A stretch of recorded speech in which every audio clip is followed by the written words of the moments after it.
Thanks to Chris Avino for inspiring this video. In the aftermath of the movie Prometheus, seeing David and Shaw fly off presumably to find the engineer home planet, the film leads away to a new story.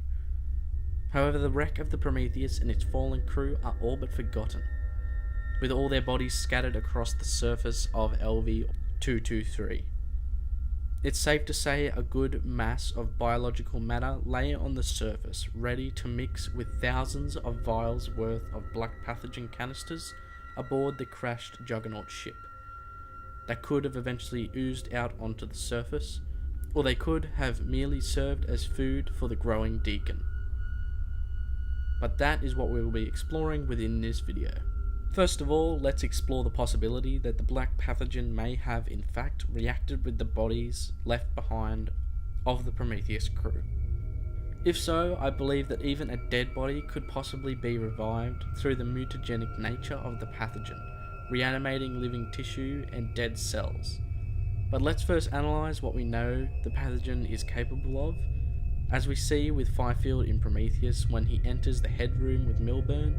The two quickly encounter a snake-like creature known as the Hammerpede.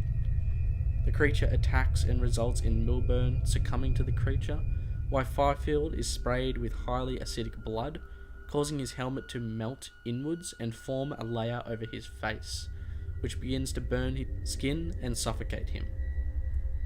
Now, whether Fifield died in the attack and was brought back by the mutagen's abilities is not known. However, I think we can assume that the pathogen gave him considerable healing abilities, as his face in the aftermath is distorted and misshapen, but does not appear to show any signs of acidic burning. He was able to withstand multiple gunshots and to various areas of his body, so we already know that the black pathogen has tremendous healing factors given to those it mutates. In its ability to mutate the host cells to keep the host from dying, it is quite possible that the pathogen would have the ability to utilize dead or damaged cells to bring them back to life, or kickstart new cells from the materials of the old ones. You can see this many times throughout the film actually. If we take a look at the very first scene of Prometheus, where the engineer is killed by the black pathogen, only to have new life spawn from his dead, destroyed DNA later on, after it is deconstructed and reassembled. The second time would be with the dead engineer head they find within the LV-223 temple, where they are able to electrically stimulate the head to trick the nervous system into believing it is alive, while it is in fact dead. The black pathogen appears to continue to grow and mutate using the dead organic tissue. So if it could in fact do this, which I think the head points to, the results may be less dramatic than that of a living host.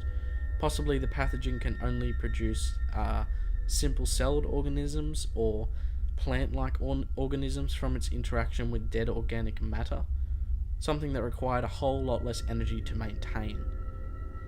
Despite this being speculation, we do know that at least one instance where the pathogen has been used to create life from dead organic matter other than that of the head is in David's laboratory on Paradise, within the Advent film in Alien Covenant.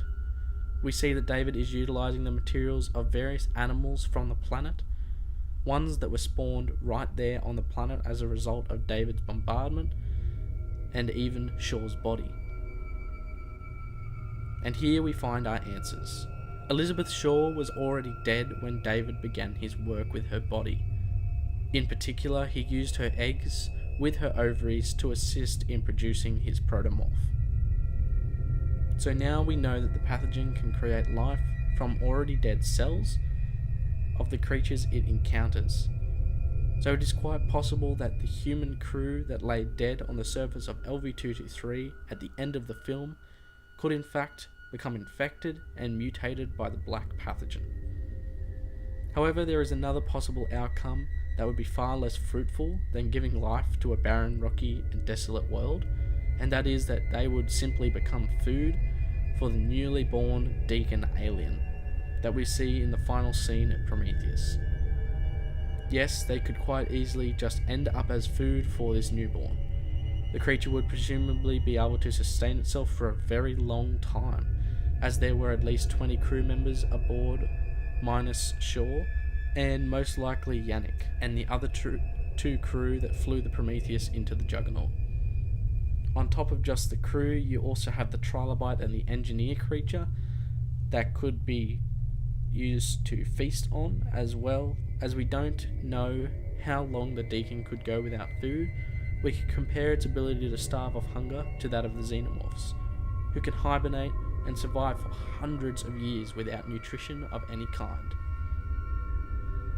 So these are the two ideas I came up with for what would happen to the bodies of the Prometheus expedition, as there is really only one more alternative, and that is that the bodies would simply rot away to bones. But with the strange creatures and mutagenic substances around it, it seems like there is at least the possibility for the decaying state to be interrupted by some alien organism needing a host. So if you enjoyed the video, guys, please leave a like. If you have a question or you want to add something to this video, please hit me up down in the comment section. And if you want to stay up to date, please subscribe and become a Patreon, where you can get access to behind the scenes and upcoming news on videos production. So I hope you guys did enjoy, and I'll talk to you guys in the next one. Peace.